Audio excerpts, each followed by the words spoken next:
Welcome back, everybody. This is Amateur Hour Podcast. This is episode 12, 1-2. Can't believe it's this far already in the NFL season, but we appreciate all you that have been along the journey this whole time. So, John and I welcome on this week the winner from week 11, Bo. Bo, congratulations on another victory. It's been a while since week 1, but welcome back on. Good morning, gentlemen. Thank you for having me. Yeah, it's nice. We kind of get to see you at the beginning of the season, and then we get a midway point to see how your mental health's holding up over the long NFL season. Doing well, doing well. We're supplementing the piss poor Packer performances with some wins in the Pick'em League, so we're maintaining a healthy balance. And can you share quickly how your fantasy football, your dynasty league's doing? I would say we're maintaining. As of right now, we're still in. Still, slated to be in the playoffs. It'll be a rough road. Losing Cooper Kupp definitely hurts. It'll make it tough. We lost Breece Hall earlier in the year too, so dealing with some injuries, but got a good performance from Dalton Schultz yesterday, and a good performance from Ramondre. So we got a good chance to get back to 500 this week. And you also had Joe Mixon, so you got screwed on Breece Hall, Cooper Kupp, Joe Mixon. Yeah, so it's been a little bit of a tough road, but we're in a good position to potentially still make the playoffs. So we'll see. I was also reading an article today. As people may not know, I traded you Ramondre Stevenson for Allen Robinson. Indeed. And oh my God, you're such an idiot, dude. They were talking about Bill Belichick was talking for like 15 minutes how Ramondre Stevenson's like his development is like Tom Brady and Lawrence Taylor combined or something. Oh boy, let's not get carried away here. But hey. I'm just telling you, Bill Belichick has an extreme hard on for this guy, and that usually doesn't happen with Patriots running backs. Yeah. In my defense, we traded it before the season started. That's true. That is true. I didn't know what to expect. The podcast I listened to on fantasy football said Allen Robinson they thought was just going to have an enormous year. Whatever advice you're listening to is terrible advice because you've made the worst trades I've ever seen this year. That is true. We ended up swapping wide receivers too. You ended up taking Adam Thielen off my hands and giving me the other Bengals wide receiver since Chase went down. So it's worked out well for me. But I got a first round pick. You did get a first round pick, but I did get T. Higgins, so I mean it worked out well. You did get T. Higgins, yeah, and I think he's only 23 or 24. But exactly. Yep. Maybe when the draft time rolls around, you'll want more of him. Or you won't want him anymore, and you'll want your first round pick back, and I can swap it back to you. You just never know what'll happen. We can talk, but I do like me some T. Higgins. Yeah. Stop trading with Bo. He's fleecing you. Yeah, I haven't anymore. No, but good having you on. You performed very well last week in the late games because it was really tight going into the afternoon games. And that is where you started to pull ahead, I believe, because you were 4 for 5, including the late games and then Sunday night and Monday night. So that's tough. The Monday night game was a tough choice. I didn't really know what to expect, being that game was being played in Mexico City. Mm-hmm. And at such a high elevation, I really didn't know if the Niners were going to be able to cover that big spread. But being that we got some closing line value, it had moved all the way up to 10 by the time the game started, and we only had to pick it. I think it was 7.5 is what our choice was. Yeah. So I thought we got some good value on the Niners. Yeah, that was sometimes I think more often than not I've noticed that works. If you check like DraftKings or whatever sports book before the game. Yeah. I know they adjust the lines based on public betting, but I still feel like if you can get an extra 3 points, oftentimes that works out. I mean, not always, but it's a good strategy to have for sure. It's a little bit of extra data. Yeah. And then the other one that I was surprised by, I was surprised that the Chargers hung with the Chiefs as well as they did. Yeah. Something to keep in mind on those two games is that Justin Herbert's only beat the Chiefs one time, but they've never played a game that's ended in more than one score. It's always been a one-score game when the Chargers and the Chiefs play with Herbert and Mahomes. So the Chargers don't tend to win much, but they keep it close. Yeah. What did you think of that game, Dave, since you're a big Herbert guy? it's good to see Keenan Allen back. I feel like that was big for Herbert. Keenan Allen's kind of like he's not only like very physically talented, but he also like is very smart. He knows like what to do with like the certain defenses. He's kind of like it was kind of cool to see Travis Kelce and Keenan Allen because they're kind of similar players where like they Yeah. understand the defense. They're kind of quarterbacks that are playing a different position. So you can see like the Herbert Allen connection and the Mahomes Kelce connection that we obviously all know about. So it's kind of cool to see that. I think they rushed Mike Williams back a little bit. Obviously, he tweaked his ankle already. I think he got rushed back a little bit too quickly. They said he was originally out like 4 weeks, came back in I think two. So he's already banged up again. So that's too bad. But Josh Palmer stepped up big time for the Chargers to kind of help keep it close. Mm-hmm. But once again, you give Mahomes too much time, and there you go. They end up scoring and winning the game at the end. So I don't watching Travis Kelce. I don't understand it because he doesn't look like the most athletic guy on the field ever, but for some reason he like ducks and dodges and was like shifty as hell, and I don't quite get it. But I mean, I think he had another 3 touchdowns or something. Yeah. Like he gets yards after the catch, which is pretty impressive for how large he is. I mean, Yeah, and they were talking about it on the broadcast too, that Kelce is a guy that reads defenses better than a lot of quarterbacks. So it's all mental, I think, with that guy. He knows the game so well and knows how to play defenses. So you're saying he knows like where the open spots, the holes in the defense are going to be? Okay. Yeah. And one thing you see too when you watch the Chiefs play is that they use a ton of motion just to try to get the defense to tip their hand even a little bit. And that's all they need. That's all they need to pick their spots. Do you think that Travis Kelce, I mean, how many more years can he be dominant like this? Dominant like this? Maybe a couple more. I mean, you see with tight ends, the shelf life tends to be a little shorter, but they do play a lot longer than they used to. Yeah. I bet you he's got a couple more years of really dominant play. And between him and Mahomes, I mean, there really isn't a connection like that in the NFL right now. Yeah, I would agree. I think that he's 34 maybe? I think that's right.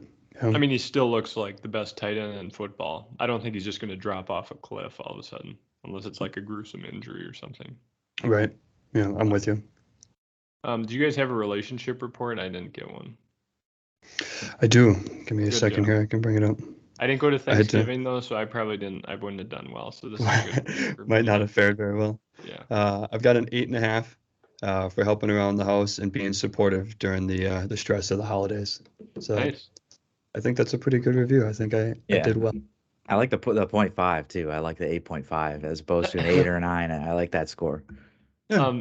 Did you guys host, Bo, or did you guys travel for Thanksgiving? No, so we kind of split up the days. We were with Keelan's family in the early afternoon for lunch, and then we went by my father's family for dinner. So we were in two places during the day. Yeah, that's tough. Because that's a lot of food, like typically in that first meal. Yeah. I've done that plenty of times. In that first meal, you're like stuffed. Yeah. And you kind of have to pick around at that second one. Yeah. So the key I figured out is that if you're a beer drinker, you kind of cut out the beers during Thanksgiving because beer is really filling. So if you eliminate the beers during the day, that leaves room for extra food. So maybe you switch to a different alcoholic beverage for the day of Thanksgiving.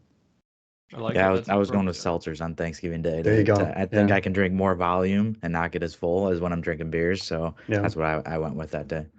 And did you just have one, Dave? One Thanksgiving? Yeah, just one Thanksgiving. Yeah, they do like a lunch, and then like for dinner time, they just like bring out the food again for like kind of leftovers. But nice. Yeah. Good day watching football. Did you get a lot of time on the couch? I didn't watch a whole lot of football, honestly. I was kind of surprised, but we were playing like some card games and kind of dinking around. So, sure. But there's some good ball games on. Yeah, no, that's fun. I think we spend so much of our lives now looking at screens. I think anytime you can just look at a piece of paper, cards, or each other, that's probably a good thing. Yeah, it's one of those days where it's always on. It's always on the TV, but you're kind of doing other stuff in the meantime too. Right. Exactly. And it was actually a good. We can get into that. It was a good Thursday games. I would say most of the games were, besides maybe the Cowboys Giants, were pretty entertaining games. But even the Giants, I think were they ahead at halftime? or close. Yeah. That was one of the games that I really didn't pay much attention to. But I know it was close for a while, and Dallas kind of pulled ahead in the second half, and they were actually in line for the cover too. But then the Giants scored a late touchdown to backdoor it.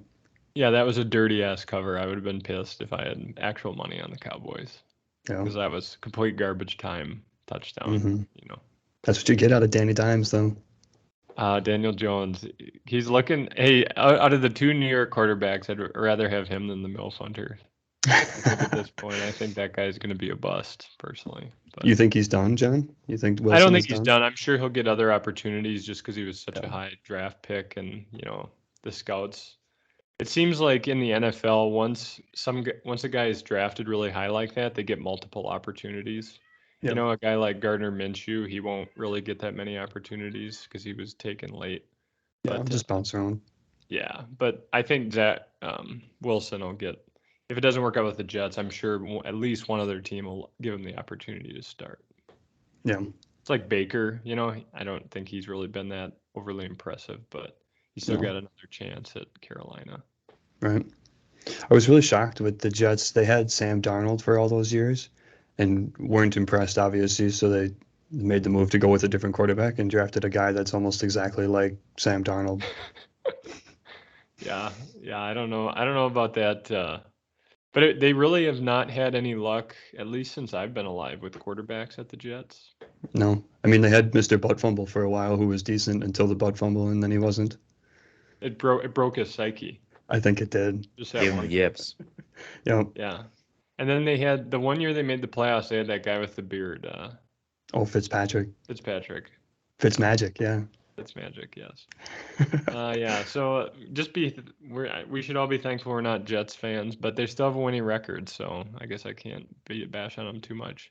I think they're one piece away, pretty much. I mean, next year they're gonna have Breece Hall back, who's shown himself to be a solid running back already. Their defense is amazing. I think they have a good coach. They have really good weapons at receiver, even if they don't use some of them. So I think, either Zach Wilson figures it out or they're one quarterback away. So I don't know if they move on already or if they stick with their guns there. But going with benching him this week is a big statement, I guess. I don't know if they're doing that to kind of get him to see what kind of adversity he can fight through, or if they're just saying like, hey, we gave you a fair shot and it didn't work out. So I don't know. It's going to be interesting to see how that Jet situation turns out this year and next. Jimmy G, you think? Jimmy G, I think, is their guy next year. What about Cooper Rush? No, Jimmy G would be a good piece for them. I think that's a really intriguing. I think they just need a game manager, someone that can move the ball, use the weapons that he has, and Jimmy G's shown to do that in San Fran. So I think if they could pull him over there to New York, I could see it happening. And I think they want to lean on that defense. The defense, I think, is the backbone of that team. I think they want to lean into that defense and just get a guy, like you said, that's just going to manage the game and not turn the ball over. Mm-hmm. Yeah, I agree. They don't really need a top 10 quarterback. They just need someone that can be a game manager, like you said. Zach Wilson, that's his problem, is he just tries to play like the hero too much. He tries to play hero ball and acts like he's back at BYU, kind of scrambling around. And it just turns out that the NFL is just much quicker and stronger and bigger and faster. So it's hard for him to keep up, it seems, right now. Agreed. Speaking of the Jets defense, they are the 6th overall in points allowed.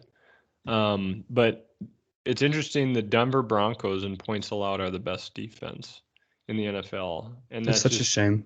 It goes to show how atrocious that offense is. Man. I mean, it's broken. All the other teams in the top 5, San Francisco, Tampa Bay, Philadelphia, Tennessee, those all have winning records. And Denver is I think 3 and do they have 4 wins? I think they're 3-7. Yeah. It's bad. It's really bad with that team. I know I saw a stat floating around. If they had just scored 18 points in regulation in all of their games, they'd be 7-3 or 8-2, something like that, the way the defense is played. And they just can't score points. Just can't do it. I was thinking before the season their offense would be explosive, one of the top offenses in the league. I was really excited about them. They had 2 solid backs. They had 3 arguably good wide receivers. They're bringing in Russell Wilson. You're stoked about that offense, and it turns out they're the Achilles heel of that team right now. Yeah, it's ugly. But you weren't the only one. I think everyone was really excited for Russell Wilson to go there. They thought it would be a at least top 10 offense. But yeah, you pay a guy that much money, you're hoping that it works out. But holy shit. I don't think that guy knows who he is, Russell Wilson, honestly. Yeah, I think but if I remember correctly, you hate Russell Wilson. I do. I have nothing for Russell Wilson, and it's hilarious to me that that team is so bad. But I honestly think that he's all up here. Like everything is bad up there. He doesn't know who he is. Broncos country, let's ride. The guy just can't help himself, and I think that bleeds into his team. Like there's no identity. So you think he's not authentic? Oh, absolutely not. No, okay. No. I think when you look at his career, he used to play with like a chip on his shoulder almost. Like when he was younger, coming out of the league, he was too short. He wouldn't be successful in the league, and he kind of played with that chip on his shoulder just to go out and prove himself. And then he wins a Super Bowl, and the team's relevant for a few years, and he's one of the top quarterbacks in the league. And then his head just like slowly blows up. And now it's like all been collapsing on the field because, like Bo said, I mean, he's in his own head too much. He's trying to be this like person that he's really not. He's just like so over dramatic about everything. He's just so weird and he's weird. Yeah. And I listened to a podcast, and they kind of got deep into Russell Wilson and his play style. And when he was in Seattle, he would kind of do the whole runaround thing where you'd see him scrambling behind the line of scrimmage, and then he'd throw bombs down the field. And guys like Tyler Lockett, who are fantastic wide receivers, would come down with it, and it would look great on film. And then he gets to Denver, and he's trying to be like this Drew Brees, 3-step, 5-step drop, point and shoot. And that's not really who he is. And he's really struggling with it. And you can tell that that's the case because they're not scoring any points. Yeah, that's a good point, too. He's kind of changed his play style since moving over there. Yeah, that's an interesting analysis. I do, now that I think about it, looking back at those games, he doesn't scramble like he did when he was younger, for sure. Right. I mean, I guess that's part of getting older. I mean, Rodgers is the same way. I think Rodgers, you can kind of compare to him, too. Like, his ego, I think, is also too large. I know his thumb is injured, and that could be why he's throwing bad passes, but he doesn't really, at least what I've seen, he doesn't take enough accountability. Like, he's not he's not even close to 100% to blame, but he's not part of the solution. I think he's not like something where you look at the game and say, "Oh, the Packers should have won. Aaron Rodgers played so well." He's always kind of like middling or bad. Like against the Lions was pretty bad. Mm-hmm. So I think maybe that's the thing. If you win a Super Bowl and someone pays you $50 million, you just think you're one step down from God, and you can't do anything wrong. Well, it's probably hard not to think you're not hot shit. Like you're making the most out of anyone on the team. Like you're at these team meetings and you're the quarterback, you're the head of the team in the first place, and then you add on top of that like your massive contract. Like it's hard not to feel important. So like when shit hits the fan, it's hard to point fingers at yourself when really you should be because you're the one making the most money on the whole room, and you're the quarterback, you're the leader of the team. Like, and I'm not saying it's just Aaron Rodgers. Like you see it around the whole league. People like are lacking that accountability. Look at Zach Wilson. It got him kind of in the situation that he's in now. They asked like, do you feel bad for the defense? And he's like, no, like it's not my fault. Like, and that was just a bad answer on his part. And it's turned into turmoil in the locker room. Yeah. And if you compare that to what Josh Allen or someone like that does at the podium, where they come out and they lost and Josh Allen says, yeah, it's hard to win football games when your quarterback plays like shit. So just putting it all on himself. So when you compare those two, it's a pretty stark contrast. Yeah, and guys respect that too. I think if you're willing to say I made a mistake, I think your teammates are like, well, I respect that, as opposed to pointing fingers at everyone else. Right, or at least not taking accountability for your own poor play. I think it's a good lesson for all of us in life. Even when you're going through life at work or in relationships with friendships, just saying, hey, maybe I'm part of the problem sometimes. It can be hard to do. Well, yeah. But I mean, nobody respects people that just point the finger at everybody else all the time, especially people that are in a leadership position. So, to take accountability for your actions and for your mistakes, and then people, that goes a long way with people. Hello, hi. I'm the problem. It's me. Yeah. I was hearing I heard some story of some pharmacist that was at a residency. I forgot who was telling me, but basically this resident would make mistakes. Oh, no, I read this book. It was a doctor resident, sorry. So this book is called When Breath Becomes Air, and it's about this neurosurgeon who goes through all of his training, and he's about to get out at 36, and he gets terminal lung cancer. So after the diagnosis, I think he lives another year or two, but he writes this book because he was really also into literature. But he had this doctor that was under him who was also a resident, but like in his first or second year.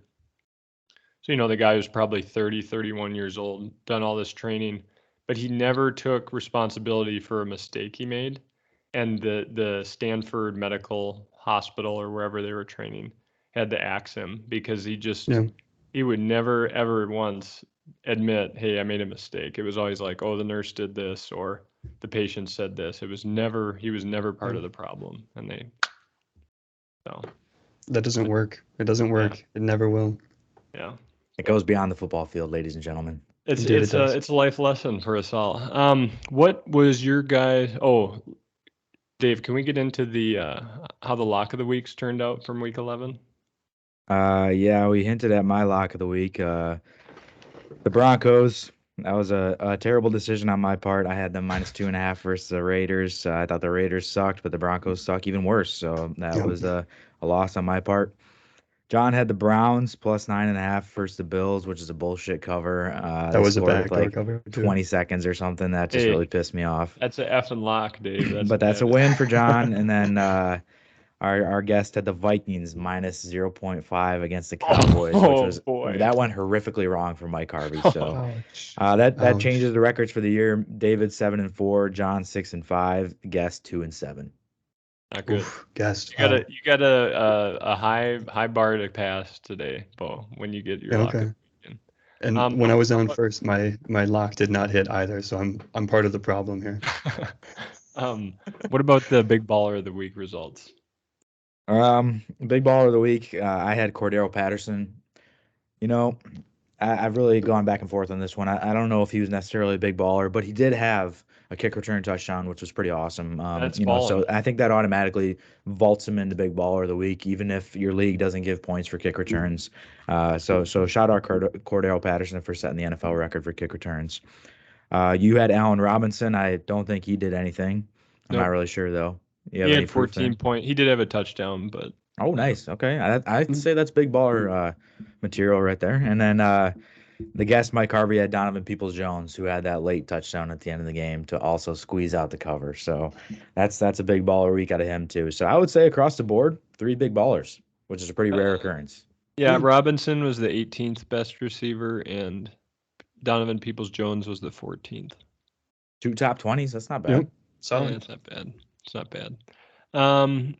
Okay. What was your guys' surprise game of the week? This is week 11.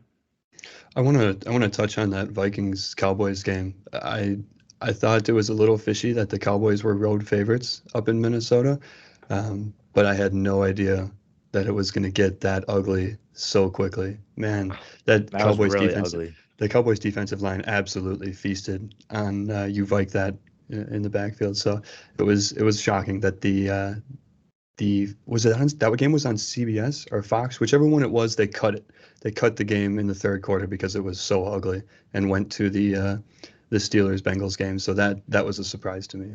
My goodness. Yeah, I didn't watch that one, but I just don't know how the Cowboys go from losing in overtime to the shitty Packers and just destroying the Vikings. It defies reality for me, but yeah, it was a real change of pace. I think playing in Lambeau, because the Packers had the opportunity to continue to run the football, and they did that throughout the game, and they kind of made the Cowboys play from their heels. Whereas in the game against the Vikings, the Cowboys were out ahead right away, and the Vikings got put in a position where they had to throw it, and they just couldn't block anybody. They could not block anybody, and it was night-night in the second quarter already. Yeah, those Cowboys have a good defense, and I think that will help them in the playoffs this year for sure. Yeah. Keep games close.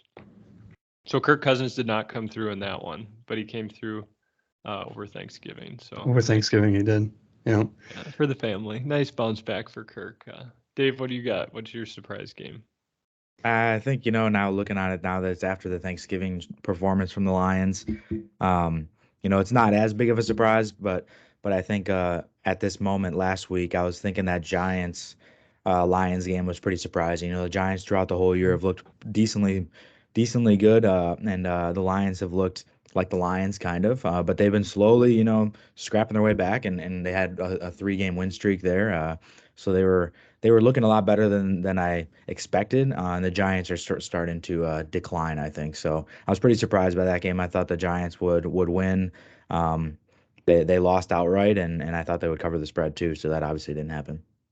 Yeah, the Giants, and especially after losing to the Cowboys Thursday, they kind of need a win soon here to get the morale back. I think it's otherwise you start looking like the Packers, where you get the losses just keep piling up on you. Yeah, so. The team's dealing with a lot of injuries right now. Right. The Giants are, so they're in that part of the season where they're really just trying to makeshift, lineups together and piece together games, but they're dropping games that they really can't afford to if they want to make the playoffs.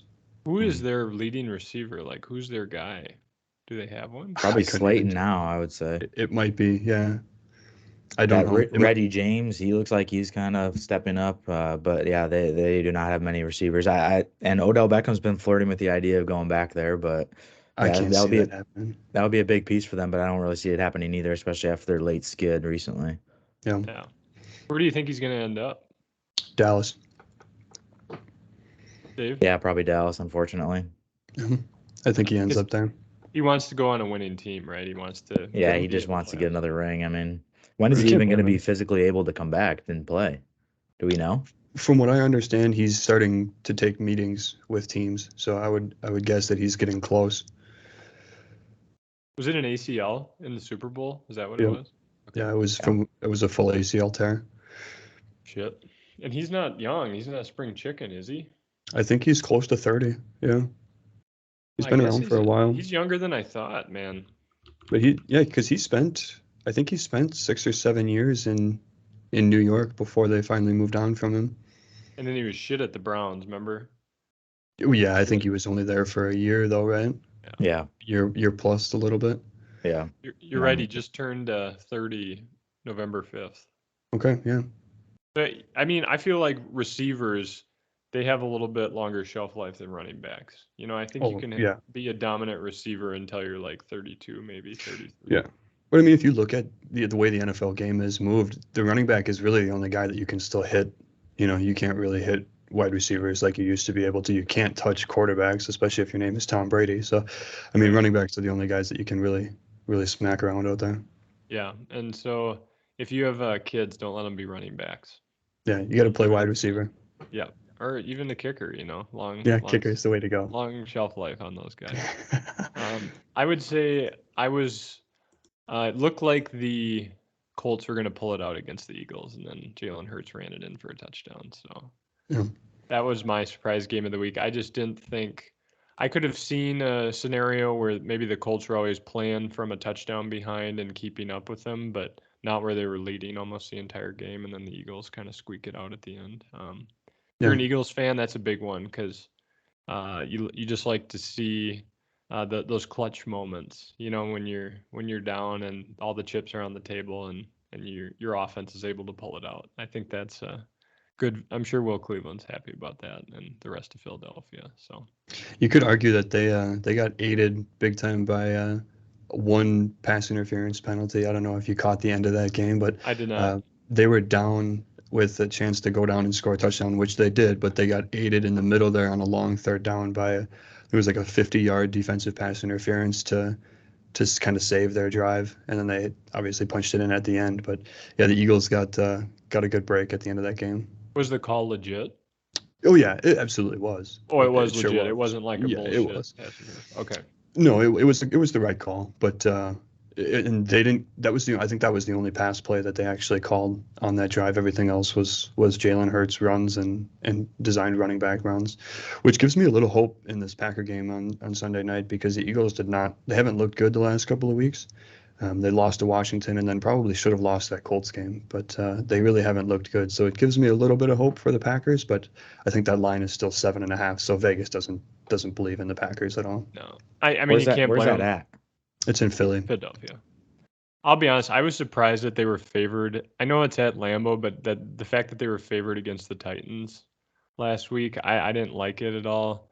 I just think that I also looked. The Titans have like the 5th or 6th best defense based on points allowed, so they have a pretty solid defense. And then with Traylon Burks starting to look a little better, the pass game, Ryan Tannehill did like tear him apart. So I don't know. I think that the Packers do play well. I was looking at it on DraftKings. I think when they're underdogs, the last 10 games, they've covered the spread 9 out of 10 games. So they do play well when they're underdogs. And then there's this narrative coming about, I think in 2016 when the Packers were 4-6, they had the Eagles coming up on the schedule, and Aaron Rodgers said they could run the table, and that's what started it. So there's this narrative, but I think that will be dismissed by the end of the game.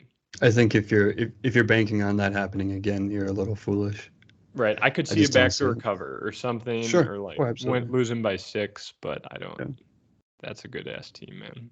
So yeah, the Eagles are good, and they're kind of similar to the Titans in the fact that they kind of bully you. They're kind of a bully ball team. They like to run the football. They play stout defense, which is kind of what the Packers did to the Cowboys a couple weeks ago when they beat them. They kind of played some bully ball and ran the football consistently. Yeah. But then they're matching up with the ultimate bully in the Titans and a similar team in Philadelphia. So I don't expect this game to be very good for the Packers. I think they probably end up losing in the end. Yep.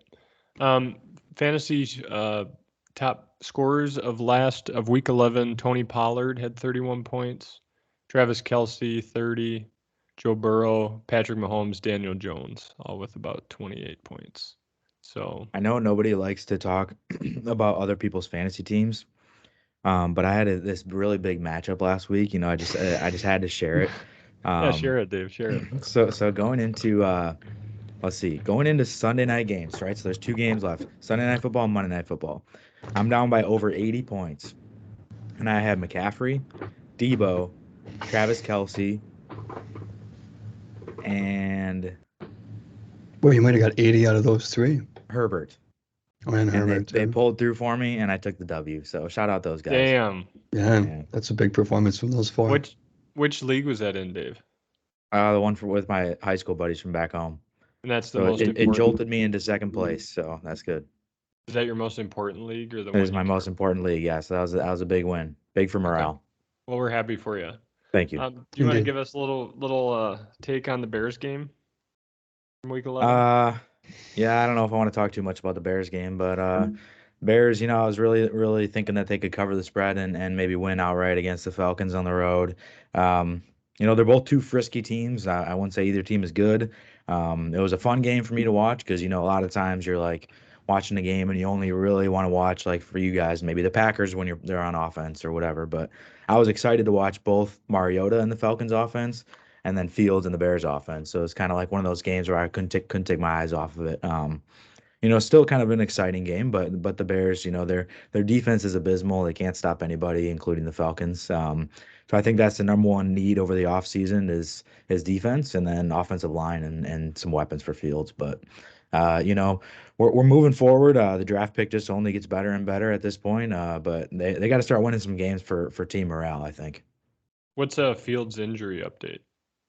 He's questionable. He's going to be a game time decision today. His shoulder's real jacked up. I think that's what's going to happen if you just run him constantly. So at this point, if I were the Bears organization, no matter what Fields says or how he thinks he feels, I would sit him out and just put Simeon in there, especially against a stout Jets defense today. It's just not worth it for the future to keep getting him banged up. It's his non-throwing shoulder, correct? Correct. Okay. But he kind of says it like affects his throwing and even his handoffs and stuff. So, and with such a mobile quarterback like that, I think like anytime you have some sort of injury that you're questionable about, if you're not in the hunt for a playoff spot or anything, and if they're really trying to tank, like it seems like they are, then there's no point of putting them out there. Mm-hmm. You would kind of expect the Bears to be a big player in this year's free agency pool, right? They're going to end up with a lot of cap space at the end of the year. So you'd think they'd probably go out and sign a couple of big name defensive free agents. I think that's going to be the route that they go. Yeah, I think Looking at the wide receiver free agent pool, it's pretty slim. So I think maybe they look towards the draft in that area. There's a couple good defensive linemen in the free agent market. I know like De'Aaron Payne's one name that's jumping out as someone the Bears are looking at. Their front seven is just terrible. So I think they need to get some defensive linemen and some edge rushers in there and start to wreck a little havoc on offenses, because right now they're just letting people do whatever they want to them, kind of. How is that offensive line for the Bears? It's not very good. So I think offensive line's another area that they need to address. They've been a little banged up too. Lucas Patrick, who we got from the Packers, I believe, was a big free agent that we got, but he is now out for the rest of the season. He's been banged up all year. So that's a big loss for us, but maybe getting him healthy next year would be good addition. It's kind of like signing another free agent, when guys are out all year and they finally come back. But we have a couple good young tackles that they feel good about. Braxton Jones is a rookie at left tackle that they really like. And then at right tackle, they have Tevin Jenkins, who they also feel pretty strongly about. So maybe just, signing one or two guys on the offensive line or drafting a top offensive lineman. And you plug a few pieces in there, here and there. And I don't think they're necessarily going to win the Super Bowl next year, but they can definitely compete as opposed to this year. So. And it's certainly showing that the Fields is coming around as a QB. Yeah, I think he's making things work. Yeah, he's improving every week. People want to see him improve in his passing game, and I agree. But that's kind of what these end of season games will be for him. So if and when he does come back and play, I think that maybe they peel back on the design runs for him and just maybe let him kind of work on his pocket passing and see kind of how he can improve there. Because the wins and losses at this point aren't as important for us. It's more so just developing Fields constantly and figuring out which players are going to be on the roster next year. I like it. I didn't watch the game, so I don't have much to say. Do you have any analysis on the Bears? I don't. I didn't have a chance to watch the game either. I was monitoring it to see kind of what the game final score was. And in our Pick'em League, it was, I think, Falcons 3.5, or was it 3? 3.5, right? Think, because the Bears ended up with the cover on that one. So I don't have much to say on the game, no. But it's interesting to see if Fields is going to play today, because if he doesn't play today, it'll be interesting to see if he then comes back against the Packers the following week. Yeah, I agree. We kind of covered it last because we did our podcast after the Titans-Packers game, but I know it's about a week ago now, but do you have any analysis on that, or what your thoughts were when you watched it? I wasn't shocked by the way it went. What I was shocked about was how bad Aaron Rodgers was in the fourth quarter of that game.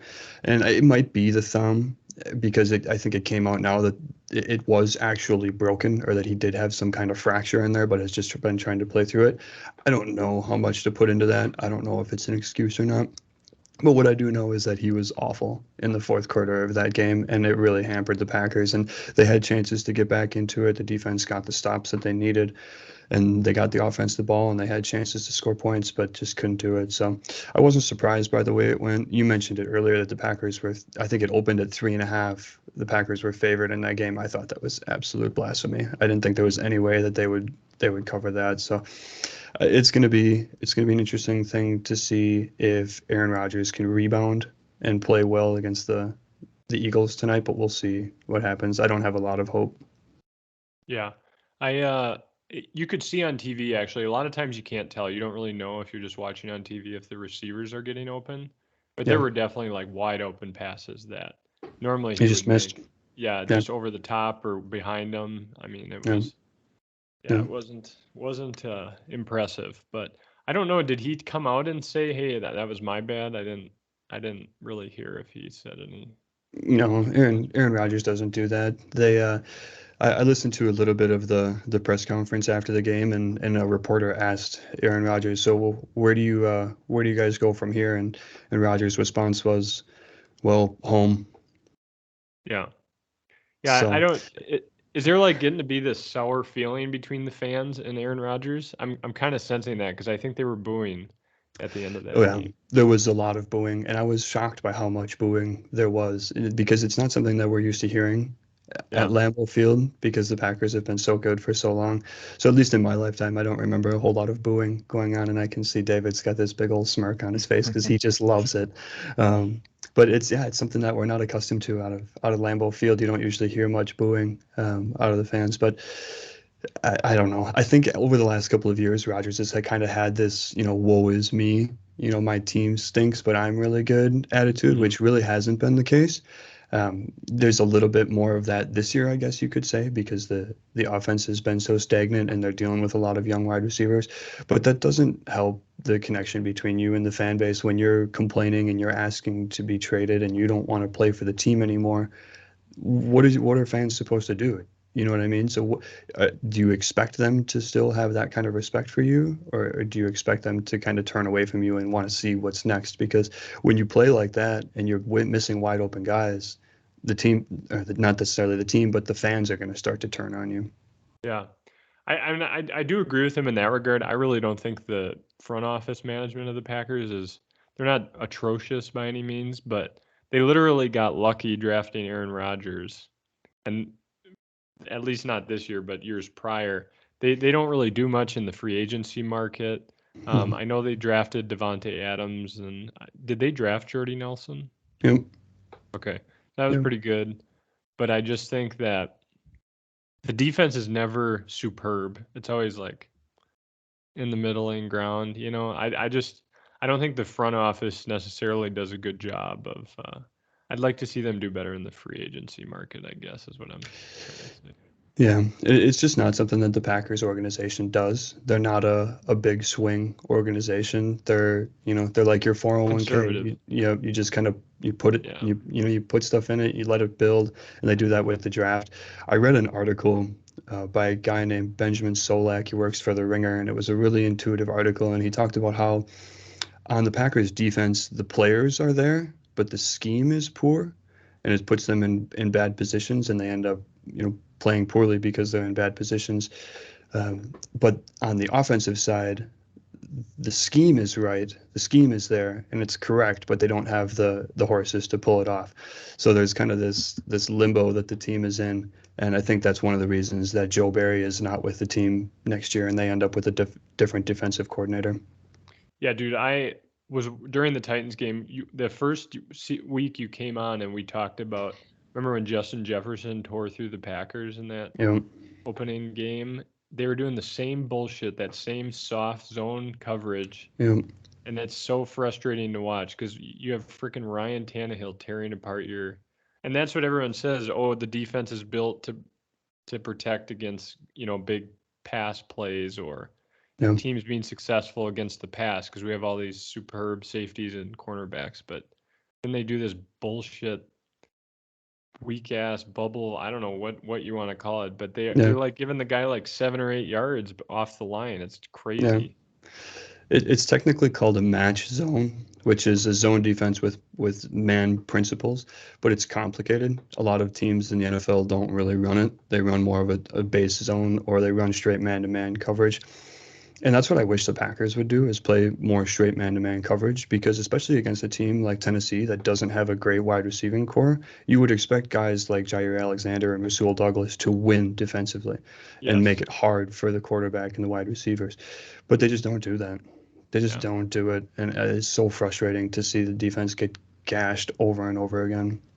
Yeah, it's tough to watch. But so I know that was 7 days ago, but as always, we're optimistic for the Eagles game, but the expectations are pretty low. Do we want to get in to our big ballers of the week for fantasy? Sure. Yeah. We'll let Bo the guest go first. It's Patrick Mahomes going against the Rams. I expect Patrick Mahomes to have a field day against the Rams. I think that's going to be the biggest line of the week. I think it's sitting at 15.5 or something like that right now. In Vegas, clearly doesn't have any respect for the Rams, and frankly, right now, neither do I. So I expect Patrick Mahomes to come out and have a big game. I like that. Dave? Yeah, Bo's big baller of the week is arguably the number one quarterback in the entire NFL. I'm gonna go with Treylon Burks. He's been on the come up lately. He had a pretty good game Oh, against the Packers. He had the extended bye week going into this matchup against the Bengals. I don't fear the Bengals secondary. I don't think the Titans do either. The Titans' run game really helps open up the pass game, so I think Treylon Burks will have some success the healthier he gets as this season develops. he's a big boy too, isn't he? He's a big Indeed. boy. Yeah, they Six they put a four. they put a lot of stake in him too, getting rid of AJ Brown and kind of drafting Yeah. Treylon Burks, hoping that he's the replacement. So I don't think he's quite the player that AJ Brown is, but he's still really young and he's a big player. So hopefully that can pay off for the Titans. Nice. I have him on my team, and he's going this week, so we'll hope. But this maybe you'll jinx him. Maybe you'll nix him. But But you traded for him, didn't you, John? yeah, I got Sky Moore, who also actually had I think not an impressive game, but he was more involved in the offense this last week. I think he had like Yeah. 6 catches, 60 yards. So Yeah. I don't know. This is a little off topic, but people on Sky Moore were saying they didn't expect much the first season because Andy Reid doesn't really involve rookie wide receivers their first year. I Yeah. think they even said that Tyreek Hill didn't do much his rookie season. But I don't know. Sky Moore is fast, so I guess anything Yeah. can happen.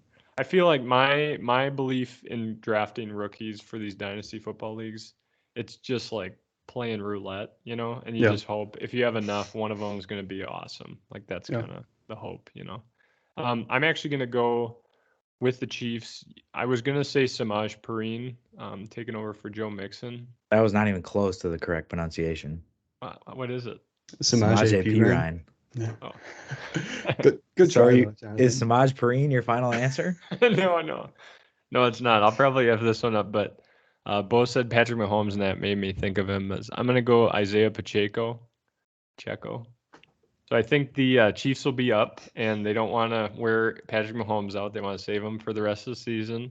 So they'll get up like 10 points or a touchdown, and they'll just run the ball. And I think Isaiah Pacheco's look like the best running back out of the group. It's him, Clyde Edwards-Helaire, and then McKinnon.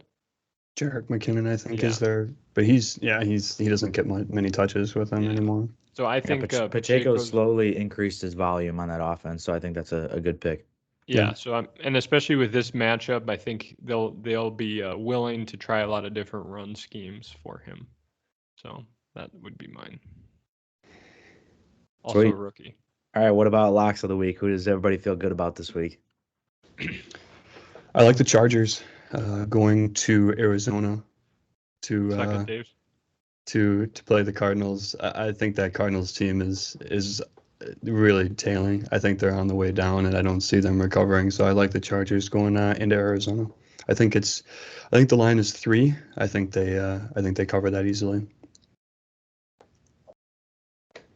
I like John, that one. go, because I got to think of somebody else. Okay. I'm going to go with him a second week in a row. I know Tom Brady's excellent coming off of buys, especially old man Brady. But I'm going to go with the Cleveland Browns at home to show their fans that they really can do it. And maybe they don't win, but maybe it goes in overtime and old man Brady pulls it out by a field goal. So Browns plus 3.5, I'll take. I'm really shocked that you went with the Browns, Jonathan, because I was contemplating between taking the Chargers and the Bucks as my lock of the week. So we got a little bit of a bet off going here. Yeah, so for some reason I've gotten lucky this week. I got all 3 games right on Thursday, and the Giants arguably shouldn't have been covered, but yeah. So I was looking at it. I'm like, fuck, I don't really want to change any of my picks because it looks good, but maybe it'll be one of those weeks where you go, But yeah, the Browns came through for me last week against the Bills, and I think the Bills are way better than. Yeah, and they went up. I think they scored a touchdown right away.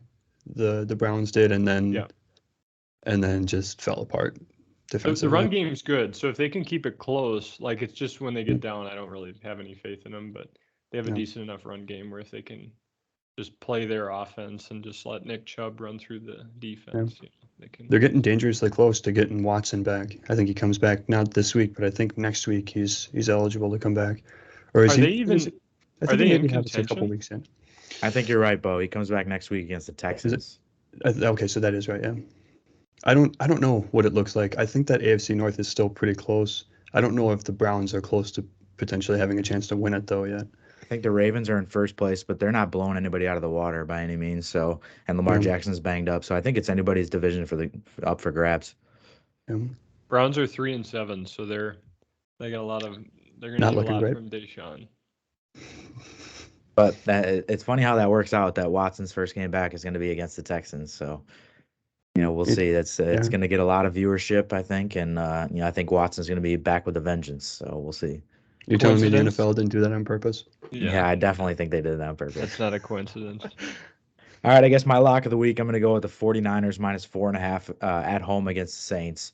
Makes me a little nervous because the Saints do have a pretty good defense. But, the Saints have been really up and down all year. I think they're still sticking with the Red Rifle, going with Andy Dalton. I don't think their offense is going to be able to keep up with the Niners' offense. So I'm thinking that the Niners win by a touchdown or more. I like it. I do want to warn you guys, I did pick both of those teams to cover the spread. Well, you're 3-0, so you're hot this week. But I'm just saying, I think if we agree on something, it might not go well. But we'll see. We'll see. Maybe this is the week. You had a good week last week, didn't you, John? Well, yeah, to start, and then like I said, I pissed out at the end. The last, there were 5 games. There were 3 afternoon games, Sunday night, Monday night, and I got 1 right out of 5. Oh, okay. And I switched I think 2 of them, so I could have been in contention. But got to go with the gut. Yeah, you do. You really do. There's really no science that works for this shit. No, it's just all whatever you feel. If you got a good feeling. Yeah, you feel bad for like we were talking about this, Bo, when I saw you the night before Thanksgiving. But there's been so many people in our league that have won multiple weeks. Yeah. And then we were talking to Nick Diltz. He has not gotten a single dime back. I mean, it's like I couldn't think of the word, but it's like our society where there's the extremely rich and then everyone else is super poor. Just fighting for the crumbs. You know what I mean? Does that make sense? Dave? And Nick Diltz, unfortunately for him, the year before this podcast was invented, he won a couple times last year. I think 2 or 3 times he took first place. So yeah. But then he's still having a good year though. I think he's up in the top 10 for total picks. He's 87 and he's over 500. We've actually as a group collectively, we've done better the last few weeks because I remember at like 8 weeks into the season, there were like 4 people above 500. And now almost half the league is. So as a group, we've gotten collectively better at picking games. And it's very tight at the top. Very tight at the top. Extremely, yeah. I think you and Mike, Harvey, and Tyler all have 92 correct, which is good. And then you're not far off from me, Dave. I got 88 right. You got 87. So we're in striking distance. I've been very mediocre the last few weeks, I would say. But this could be a different week for you. I'm already 1-2 this week, so I don't think it's going to be a different week for me. But all it takes is 1 or 2 really good weeks, and you can shoot up the leaderboard. Right, yeah, right. That's true. Yeah, it's going to be a lot of season left. Yeah. Well, thanks for coming on, Bo. It was nice talking to you. Nice seeing you the night before Thanksgiving as well. Yeah, absolutely. Yeah, I appreciate you guys having me on. Thank you. Glad you guys were out at the bar, so we couldn't record until Saturday morning, but glad you had a good time. Happy Thanksgiving. All right, thanks everybody for listening. This is Amateur Hour Podcast, episode 12. Everyone have a wonderful weekend. Thanks, guys. Go Pack. Go Pack.